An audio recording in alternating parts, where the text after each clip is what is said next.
una exposición sobre qué sucede después de la muerte. Es algo bastante complejo de poder explicar, de poder traducir con palabras, porque uno puede ir tan profundo como uno quiere, y la idea no es confundir, sino esclarecer. ¿Estamos de acuerdo? Entonces, más que nada me estuve poniendo a investigar un poquito, y una de las cosas que pude encontrar sobre este concepto de la vida después de la muerte, muy interesante de por cierto, a todos nosotros nos interesa porque de una u otra forma vamos a pasar por este proceso de la muerte, sea que el Señor nos viene a buscar o sea que tengamos que degustar la muerte, que tengamos que irnos en algún momento. Y estuve investigando un poquito, como le dije recién, y en la Universidad Estatal de Nueva York hubo un estudio en donde miles de personas tuvieron experiencias de la vuelta a la vida. Escuche bien.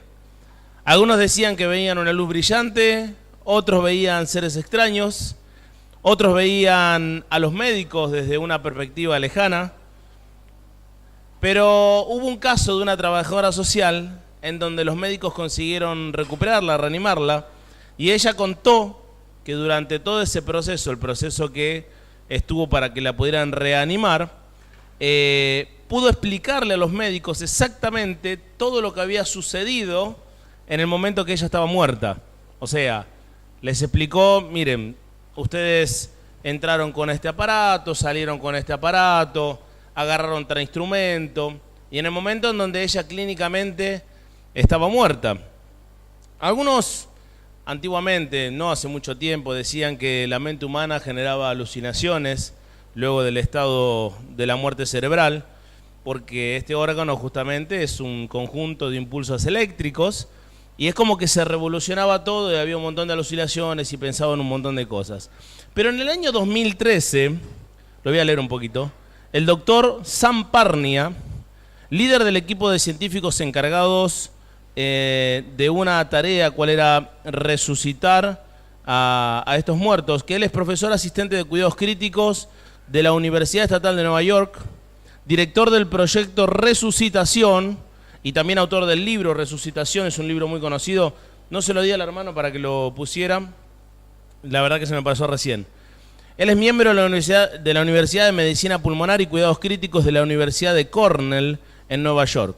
Nació en el Reino Unido y estudió en la Universidad de Southampton. Y él dijo, contrariamente a lo que se pensaba, la muerte es un estado irreversible, donde hay un lugar en donde todo queda grabado luego de parar toda actividad en nuestro organismo. El doctor Parnia explica que en la última década hubo un progreso tal que hoy en día una persona puede ser resucitada, escuche bien, hasta 2 horas después de morir. La tasa promedio de resurrección en Nueva York es actualmente del 18%. Y no obstante, en la Escuela de Medicina de Stony York University de Nueva York, donde trabaja el equipo de investigación de Parnia, ese porcentaje se elevó a un 33% y en el 2013 había llegado a un 38%. Este doctor remarca que no todos, pero la mayoría son reanimados sin daños neurológicos, porque antiguamente se creía que la muerte, en la muerte el daño era irreversible, o sea, luego de la muerte cerebral había un daño muy grande en las neuronas, pero no es así. Si luego de la muerte hay un cuidado sobre esa persona muerta, ¿no? Por supuesto, el daño es mínimo si es que lo hay. De 2.600 personas estudiadas, declaradas clínica muertas, o sea, muertas tanto cerebral como con un paro cardiorrespiratorio, el 40% de los revividos declararon que ellos tenían conciencia y eran conscientes de lo que pasó.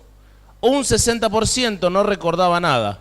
Pero de ese 40% restante había un 2%, como le pasó al ejemplo de esta señora, que experimentaron y contaron todos los detalles en cuales ellos habían vivido luego de que fueron clínicamente muertos.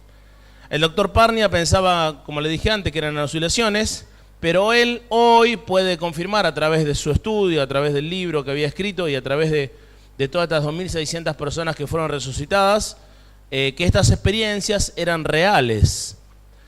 Mira, el cerebro deja de funcionar aproximadamente a los 20 segundos, ¿sí? Luego que hay un paro cardiorrespiratorio. Luego de esos 20 segundos, todo lo que le suceda a esa persona, no puede esa persona sentir, no puede experimentar absolutamente nada. O sea, esa persona es inexistente, literalmente. Pero sin embargo, hay personas que luego de 6 minutos de estado mortal, total y absoluto, se acordaban absolutamente todo lo que había sucedido a su alrededor. Y esas personas no es que estaban creando experiencias filosóficas o religiosas, sino que habían experimentado la vida después de la muerte. Miren, siempre se sabe que esto sucede desde hace mucho tiempo, pero hoy realmente se pudo estudiar. Se puede estudiar a través de todos los elementos que nosotros tenemos como ciencia. ¿Qué se puede estudiar? Que realmente el hombre es un ser inmortal.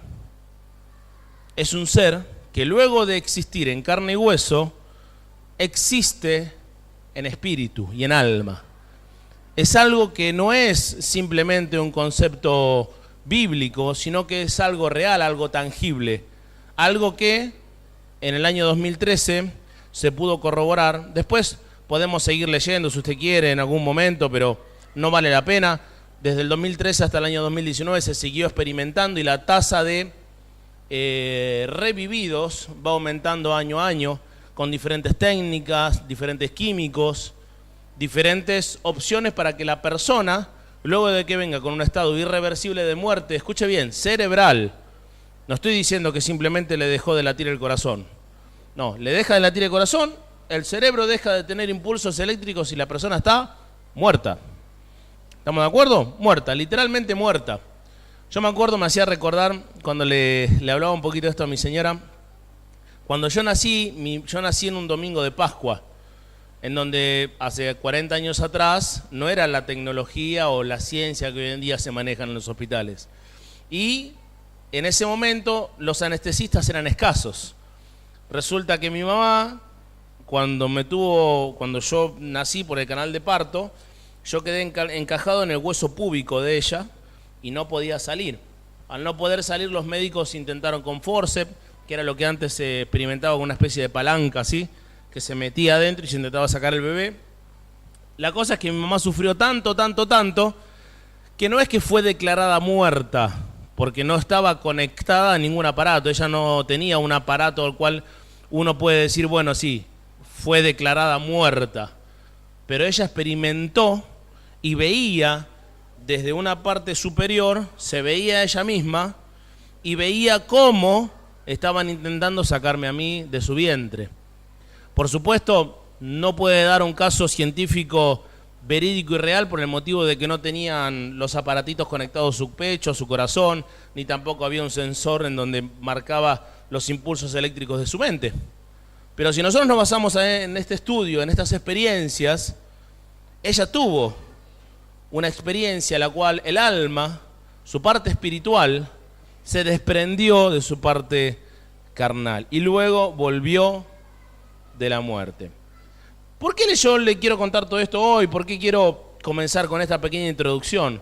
Más que nada para que usted tenga coherencia en sus pensamientos, y no solo porque que sería lo correcto, ¿no? Pero para no entrar y empezar a hablarles desde el lado de la Biblia, porque quizás uno dice, bueno, uno empieza del lado de la Biblia y es algo que tiene un parámetro inamovible y lo ponemos por decreto. La Biblia tiene razón y nada más que la Biblia. No, yo se lo hago de una forma empírica, de un ejemplo, para que usted lo vea, que realmente la vida después de la muerte es real. No es que es simplemente un concepto abstracto que podemos imaginar o pensar o porque la Biblia nos cuenta que ese concepto existe. La Biblia es tan real como lo que usted vive ahora, lo que toca, lo que siente, lo que palpa. ¿Por qué? Porque estas personas al momento de venir de la muerte, cuando volvieron de la muerte, ellos recordaban, algunos recordaban que vieron seres extraños. En base a este estudio, no es muy largo, yo lo leí, se lo puedo contar. Vieron seres extraños, vieron una luz al final de un túnel, como muchos han experimentado. Otros ven a estos mismos doctores haciendo diferentes tareas. Y lo más lindo de todo, que luego fueron corroborados por los mismos doctores. Y los mismos doctores sabían lo que habían hecho. Y dijeron, esta persona jamás puede saber lo que yo hice. ¿Qué elemento, qué bisturí agarré para cortar o para pinchar, o qué máquina traje del otro sector o la otra sala, o quién entró y quién salió. No, estuvo la tía Pepita que me vino a ver y después se fue. ¿Y vos cómo sabías si estabas muerto? Literalmente, para que usted entienda, es así. A veces no podemos considerar el hecho de que la muerte es simplemente un traspaso, es simplemente un paso hacia otro tipo de posición de la vida. Y eso es lo que usted va a experimentar, lo que yo voy a experimentar y lo que todos vamos a experimentar. Escuche bien, y esto grábeselo en la mente, hay vida después de la muerte. Hay vida literal después de la muerte. Y a partir de que creemos que hay vida literal después de la muerte, tenemos que empezar a preguntarnos a nosotros mismos, ¿qué vamos a hacer para afrontar esa vida después de la muerte?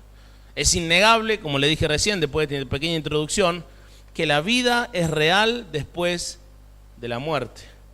Hay muchas personas que lo quieren negar, hay muchas personas que quieren mirar para otro lado y dicen, bueno, algún día me va a tocar, algún día voy a tener que experimentar el hecho de irme, algún día voy a tener que pasar esa experiencia, y bueno, Dios dirá. Pero si nosotros vamos con ese concepto, es un concepto muy plano para poder realmente afrontar el mayor, escuche bien, la mayor, digámoslo de esta manera, prueba de nuestra vida. Porque va a ser la mayor prueba de nuestra vida el pasar la muerte, el transitar de un pasado a un futuro, en donde va a ser un futuro incierto, un futuro que no vamos a tener control sobre nada. ¿Usted vino a este mundo con algo? ¿Sí o no? Se va a ir sin nada también. Y cuando usted se vaya sin nada, se va a ir sin riqueza, se va a ir sin un nombre, se va a ir sin nada. Nosotros no tenemos la capacidad de poder llevarnos algo de este mundo. Es algo obvio, pero también es algo obvio que hay una vida literal. Y esa vida literal es la que usted tiene que enfrentar. Usted lee, por ejemplo, en la Escritura que dice en 1 Corintios 15, 51. He aquí, digo, un misterio, dice Pablo. No todos dormiremos, pero todos seremos transformados en un momento, en un abrir y cerrar de ojos al final de la trompeta, porque se tocará la trompeta y los muertos serán resucitados incorruptibles y nosotros seremos transformados. La Biblia habla que realmente después de la muerte hay una vida, hay una transformación, pero ¿luego de qué? Luego de que nosotros crucemos ese umbral, algo va a pasar, algo va a suceder. Ese algo no solamente es el hecho de, como le dije recién, simplemente pasar para el otro lado y ver qué sucede. La Biblia es muy tajante sobre todas las consideraciones que tiene.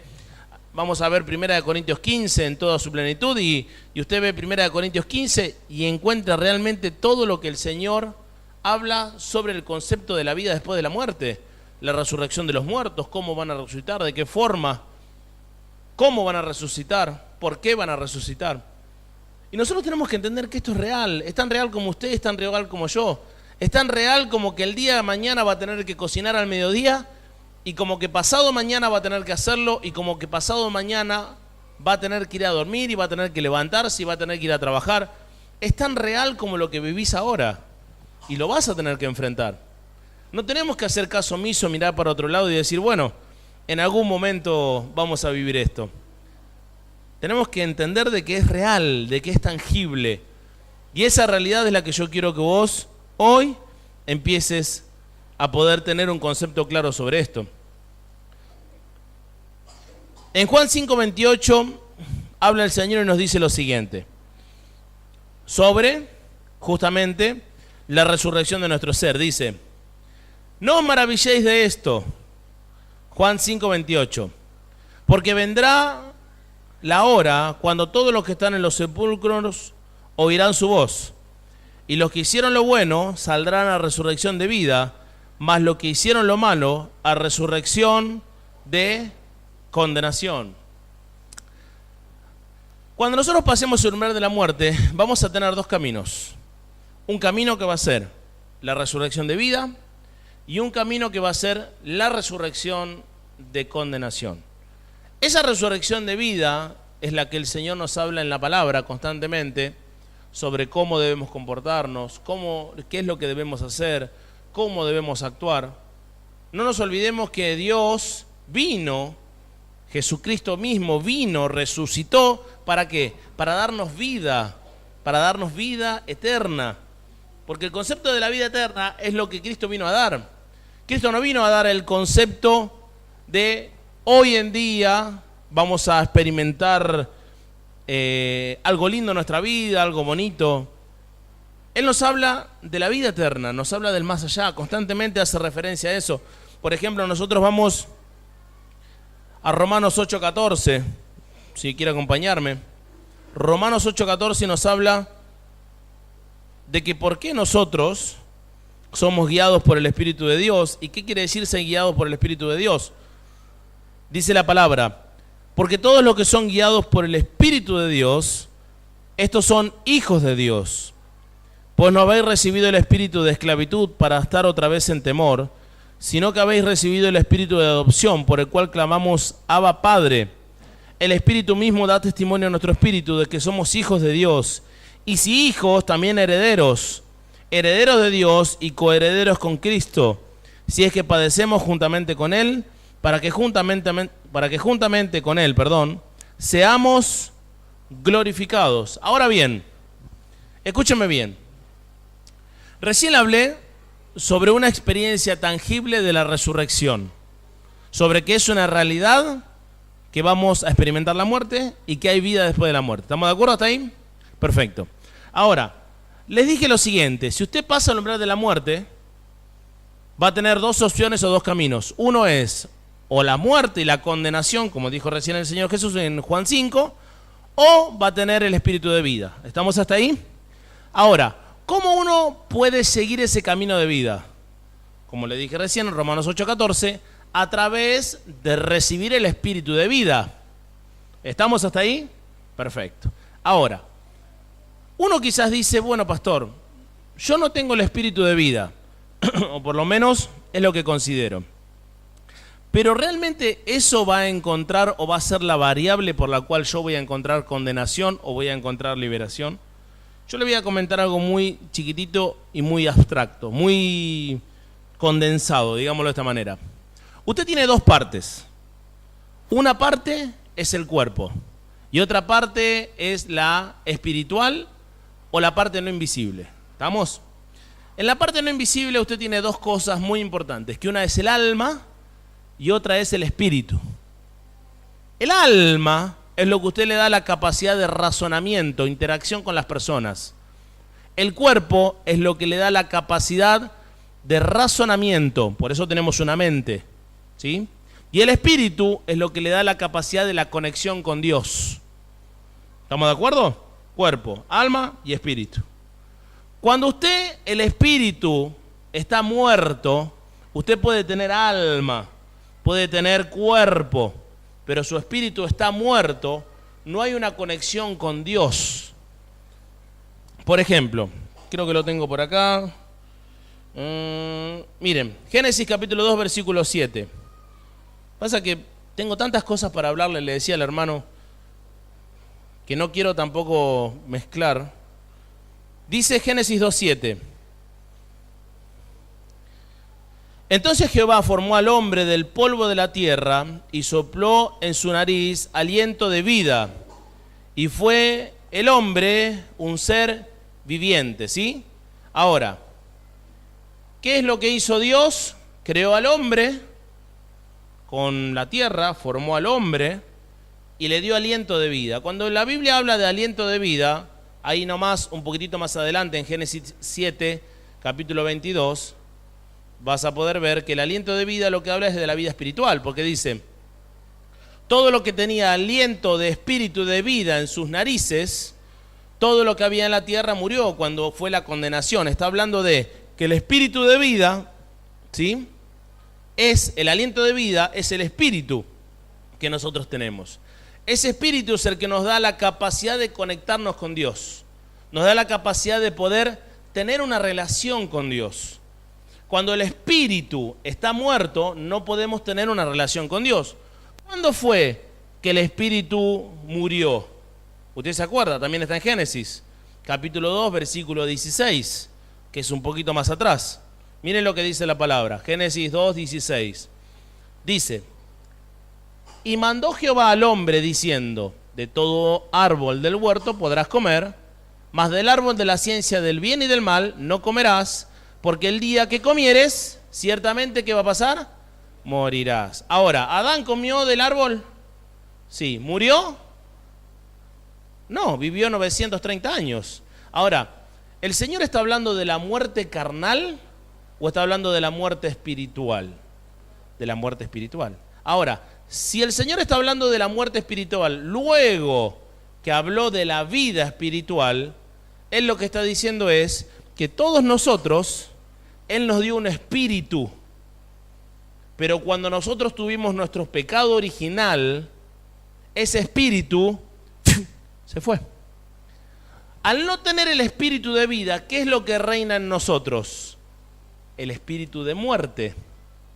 Porque el espíritu de muerte, dice en el libro de Apocalipsis, que va a ser vencido, va a ser el último elemento que va a ser vencido y va a ser arrojado al lago de fuego. Por lo tanto, como tenemos el espíritu de vida, tenemos el espíritu de muerte. Y si el espíritu de muerte vive en nosotros, no hay comunicación con Dios. Y cuando nosotros pasemos el umbral de la muerte, ¿qué es lo que va a ser aniquilado para que pueda existir una resurrección? Porque uno dice lo siguiente, vamos un poquito para que no se maree. La persona cuando murió, ¿sí? ¿Por qué la persona recordaba algo sobrenatural? O sea, o recordaba algo de lo que vivía, o de lo que miraba, de lo que observaba. Hay una parte del ser humano que no es aniquilada totalmente. Dice la Escritura, si nosotros estamos muertos, si nosotros tenemos muerte, puede existir una resurrección. ¿Estamos de acuerdo? Dice la Escritura más explícitamente, si el grano no muere antes, ¿sí?, no puede existir vida, y esto lo dice el Señor. Primero el grano debe ser plantado en la tierra, ¿para qué? Para que el grano muera y dé lugar a la planta. ¿Estamos? ¿Sí? Si el grano no muere, no da lugar a la planta. Si siempre el grano está en ese lugar, ¿va a haber planta? ¿Va a existir planta? No, el grano tiene que morir para que la planta crezca. De la misma manera es análogo a nosotros. Si nosotros no morimos, no podemos tener un cuerpo resucitado. Ahora, ¿cómo el Señor, o qué es lo que va a juzgar el Señor de nuestra vida? Nosotros tenemos un alma. ¿Estamos de acuerdo? Esa alma es la parte espiritual que sobrevive. Pero ¿qué es lo que va a llevar esa alma a Dios? El espíritu de vida. Si el espíritu de vida no existe en la persona, jamás vamos a poder estar en presencia de Dios y en vez de liberación vamos a tener condenación. ¿Qué es condenación? Cuando el alma va ¿a dónde? Al infierno y sufre por la eternidad. ¿Estamos de acuerdo? Entonces, vamos a hacerlo más gráfico. Este es el lago de azufre y fuego, ¿sí? Yo soy el alma, el cual dejó el cuerpo, ¿sí? Tengo mis recuerdos, las acciones en mi vida. Si el Espíritu de Dios no me toma y me lleva a la presencia de Dios, es imposible que yo no sufra condenación. ¿Por qué? Cuando Cristo murió, ¿a dónde fue Cristo? Al Hades, dice la Escritura, ¿sí? Todos nosotros vamos a experimentar esa muerte. Pero Cristo, mediante el Espíritu de Dios, mediante el Espíritu de vida, si el Espíritu de vida está con nosotros, vamos a poder ser sacados de ese lugar. Miren, Efesios capítulo 2, versículo 1. Dice, y Él os dio vida a vosotros cuando estabais muertos en vuestros delitos y pecados. Por lo tanto, nosotros, en el momento que no tenemos a Cristo o no tenemos el Espíritu de vida en nosotros, estamos muertos en delitos y pecados. No hay vida espiritual. Cuando habla muerte, delitos y pecados, se está diciendo que el Espíritu de vida no está. El espíritu de vida está, ¿cómo? Muerto. Como el espíritu de vida está muerto, es imposible que nosotros, si degustamos la muerte hoy, la muerte carnal, vayamos en presencia de Dios.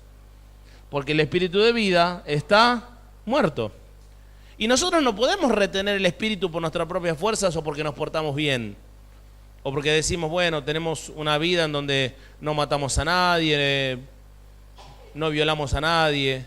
Porque la misma palabra dice que nosotros no podemos retener el espíritu con nuestras palabras, con nuestras acciones, con nuestras formas de ser. Miren, Eclesiastés 8:8 dice, el hermano lo va a ir poniendo rápido. No hay hombre... perfecto, gracias.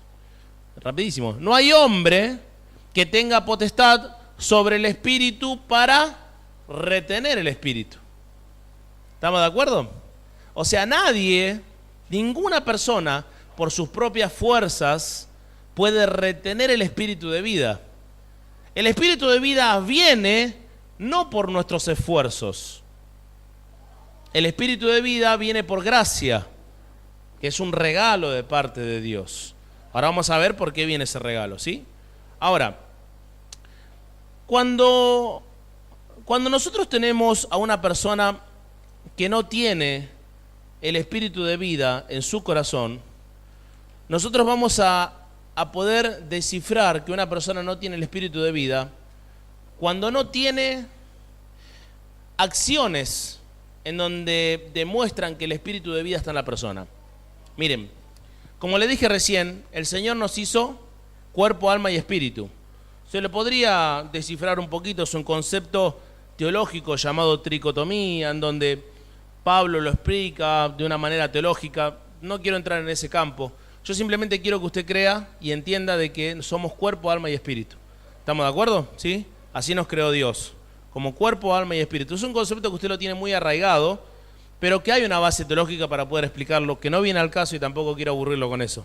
Pero en el cuerpo y el alma y el espíritu dijimos que si no está el espíritu de Dios, solamente tenemos el cuerpo y el alma, ¿sí?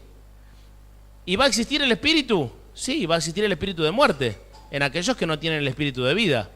¿Se acuerdan que hay un texto en donde el Señor dice, no puede estar el espíritu de vida o el espíritu de Dios si primero la casa no es expulsado todo demonio, no es expulsado todo espíritu maligno?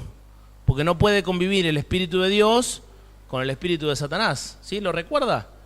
Ese es el concepto que el Señor está tratando de explicarle. Le está diciendo, o está el espíritu de vida o está el espíritu de muerte. No pueden coexistir los dos en una misma persona. Ahora, cuando una persona no tiene el espíritu de vida, lo que sucede es lo siguiente, tengo alma y tengo cuerpo, me falta algo. ¿No vio que hay muchas personas en la vida en donde siempre que hacen algo, hay algo que les falta? ¿Hay algo más que necesitan? ¿Cuántas personas ricas encontramos que tienen mucho dinero porque intentan buscar la felicidad en ese lugar y no lo pueden encontrar? ¿Por qué? ¿Nunca se preguntó? Miren, ¿cuántos, jóvenes que tienen hermosas familias terminan en las drogas, terminan haciendo cualquier otra cosa? ¿Por qué motivo? Porque tienen vacío en su corazón, porque no sienten el gozo. ¿Cuántos jóvenes llega un sábado y si no van a bailar sienten vacío? ¿Por qué? Porque eso satisface lo que les falta en su vida en realidad. Es como intentar tapar un vacío. Constantemente se intenta tapar un vacío mediante el dinero, mediante los placeres, mediante los vicios. ¿Saben cuánta gente yo conozco que le habla al cigarrillo como un amigo? ¿Por qué? Porque necesitan tapar ese vacío. Para los que alguna vez fumaron, entienden lo que les digo. ¿Por qué? Porque necesitan tapar algo con algo que no tienen, que se llama Espíritu de Dios. Cuando el Espíritu de Dios no está, se intenta tapar ese vacío con rebeldía, con malos hábitos. ¿Sí? ¿Lo va viendo un poquito? Y el humano se comporta de esa manera. Usted puede ver muy claramente a aquella persona que tiene o no tiene el Espíritu de Dios.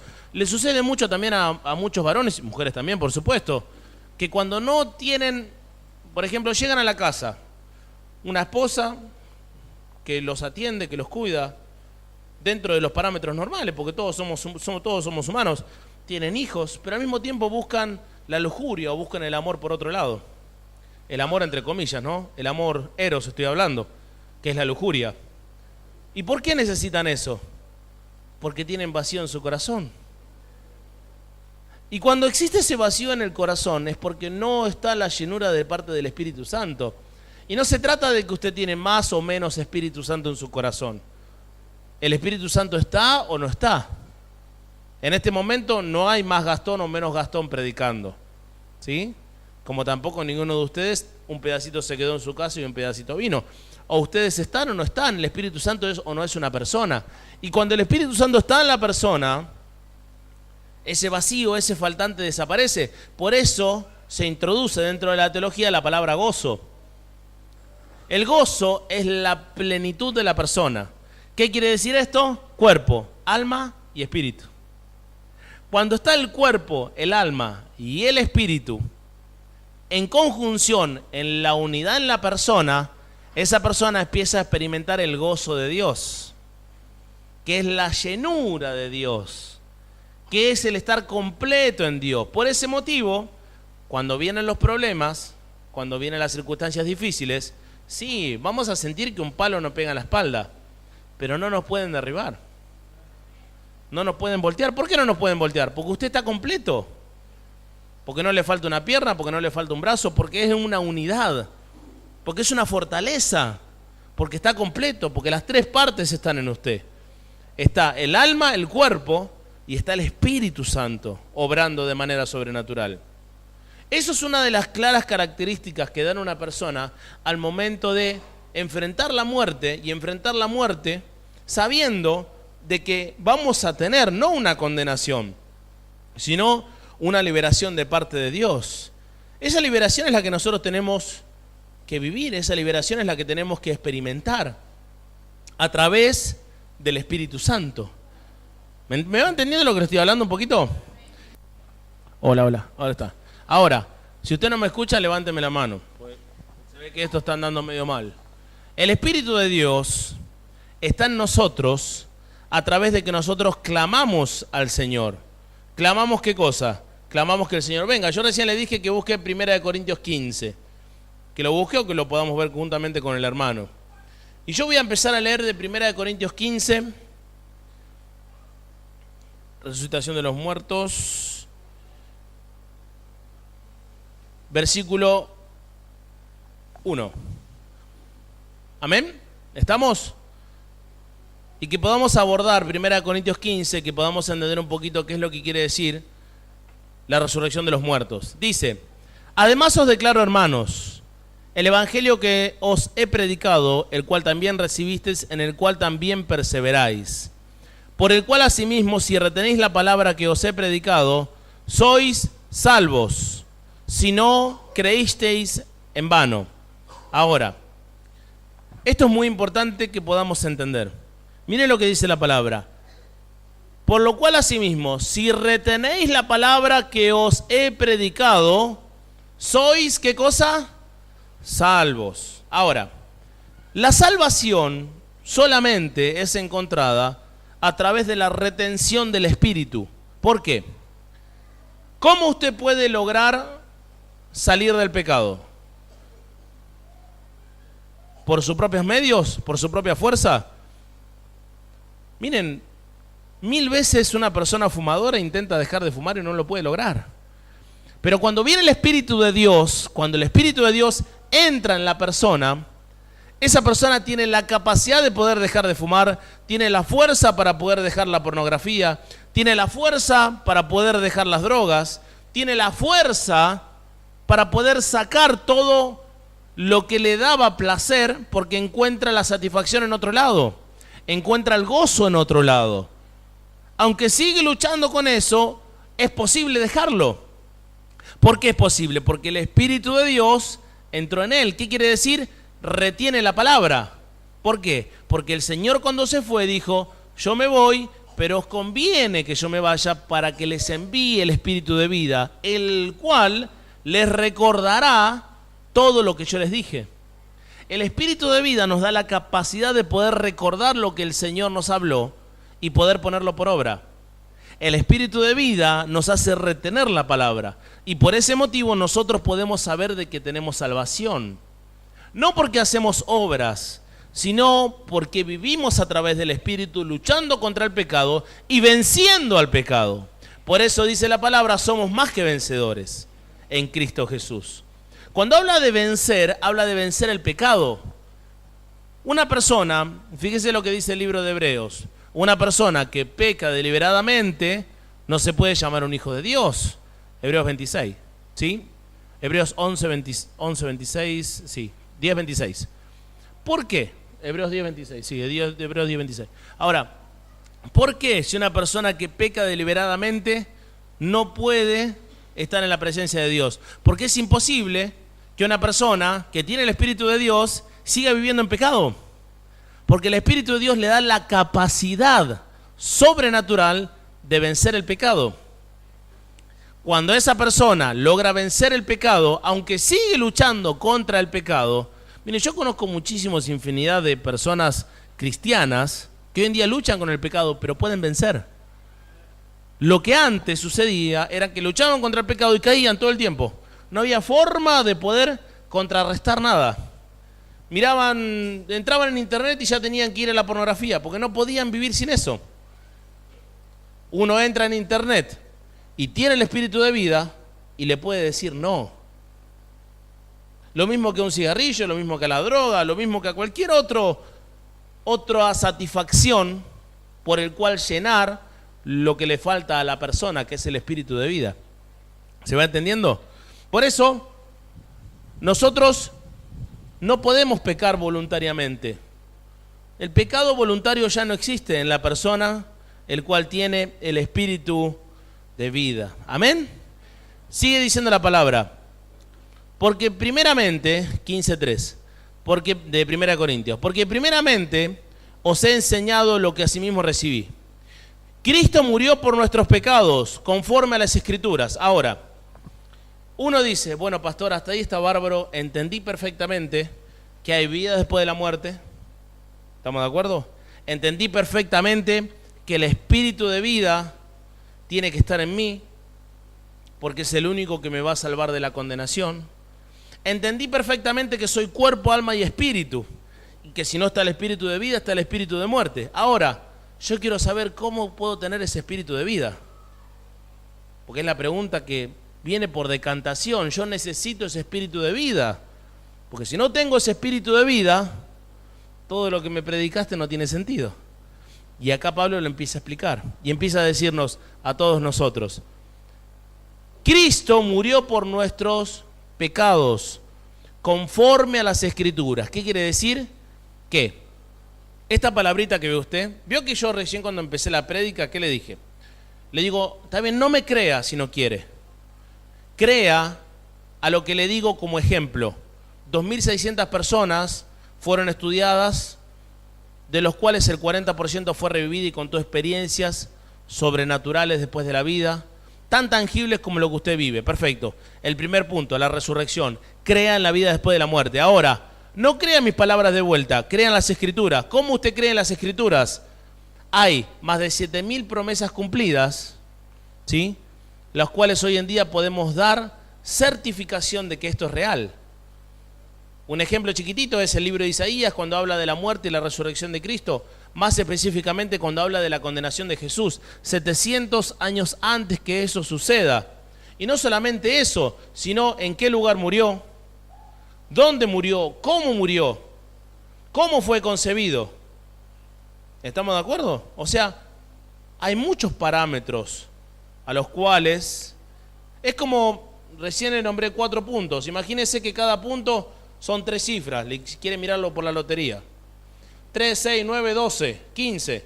Le tiene que pegar sí o sí a 15 números y ese número tiene que ser 700 años antes de que eso sucediera. Le voy a jugar y tira un número de loto. Y 700 años después le pega el loto. Más o menos tendría que ser algo así. Imagínense que es imposible. Por todos los puntos de medio posibles, es imposible que se cumpliera la Escritura tan al pie de la letra. Por eso la Escritura tiene tanta validez. Por eso la Escritura es tan real. Por eso la Escritura dice conforme a las Escrituras. ¿Qué quiere decir? Porque las Escrituras lo dicen. Porque más de 400 personas dieron testimonio de un Cristo resucitado. Y esas personas que fueron resucitadas, ¿saben lo que hicieron?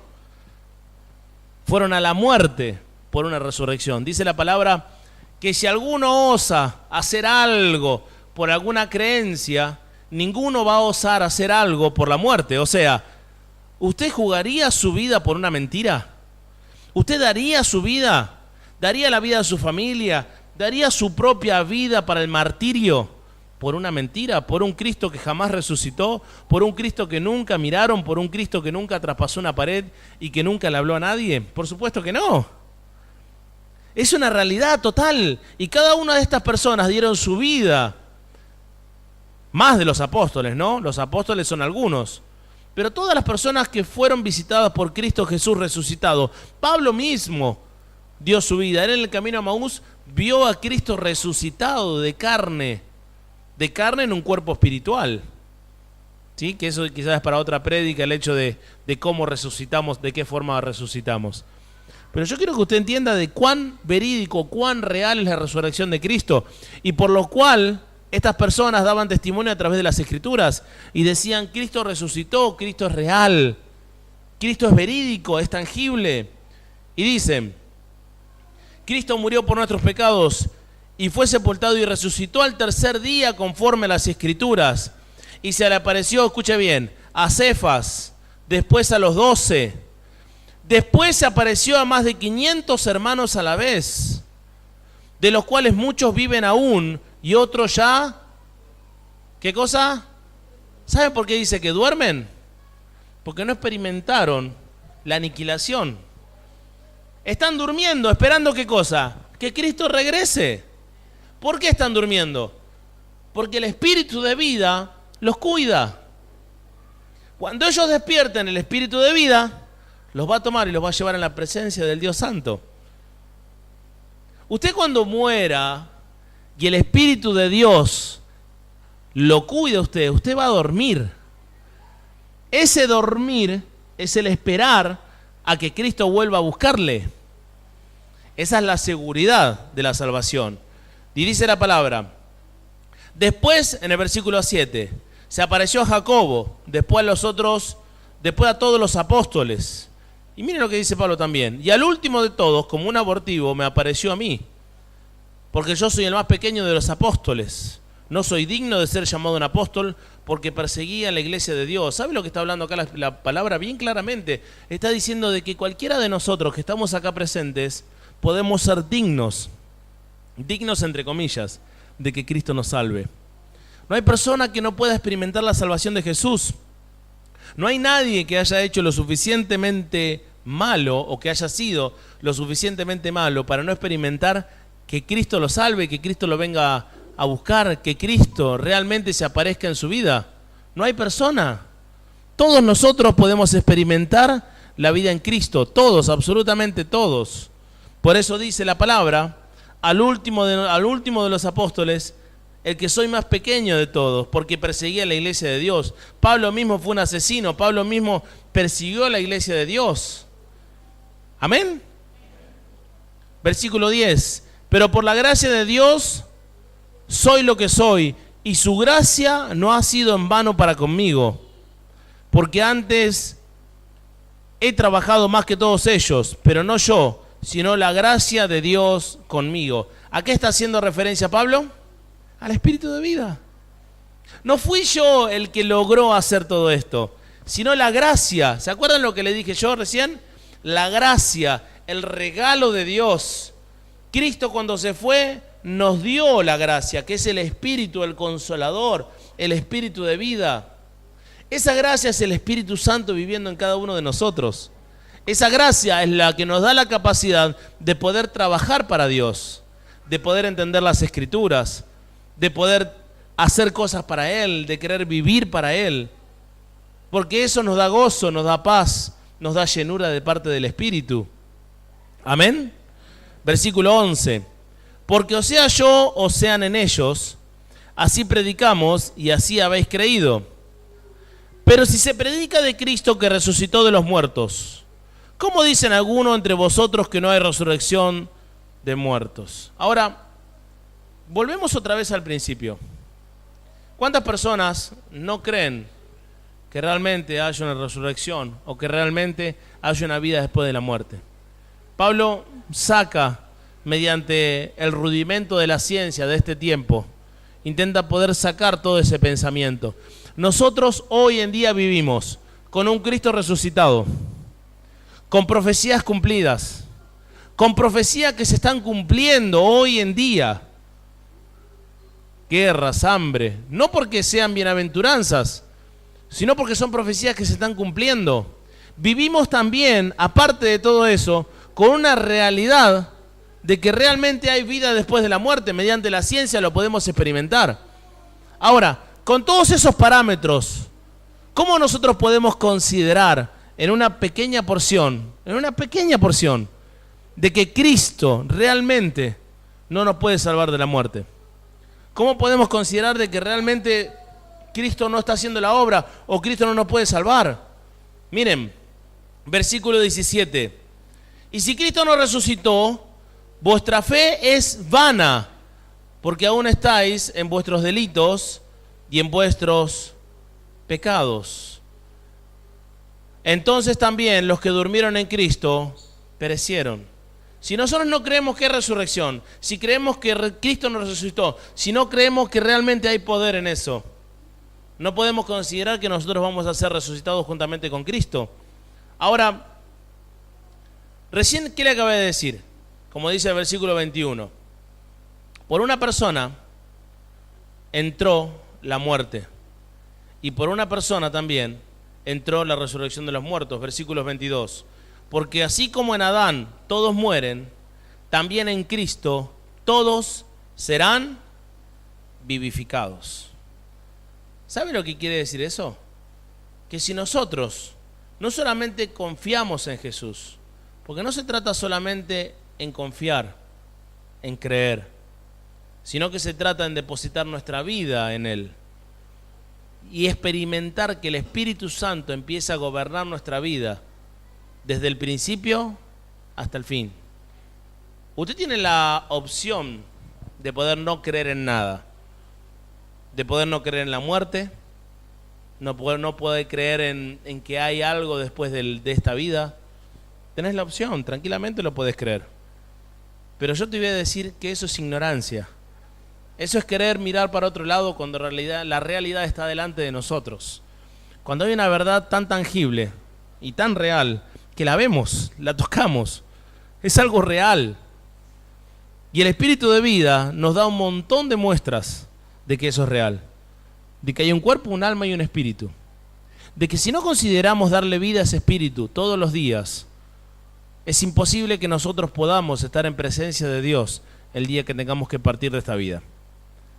Yo lo que quiero a través de esta prédica o de estas prédicas es que consideres la opción de que el Espíritu de vida entre en tu corazón, de que el Espíritu de vida realmente le dé, entre comillas, y no siendo redundante, le dé vida a tu vida.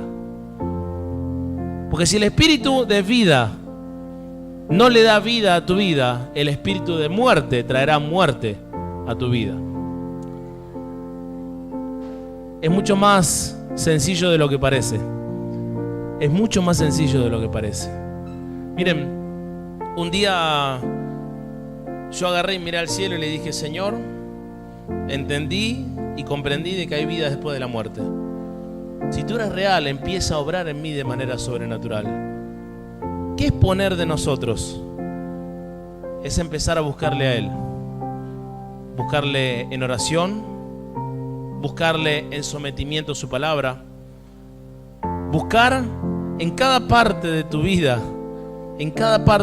agradarle, como sea, con tus defectos, con tus falencias, pero entender de que Cristo está ahí.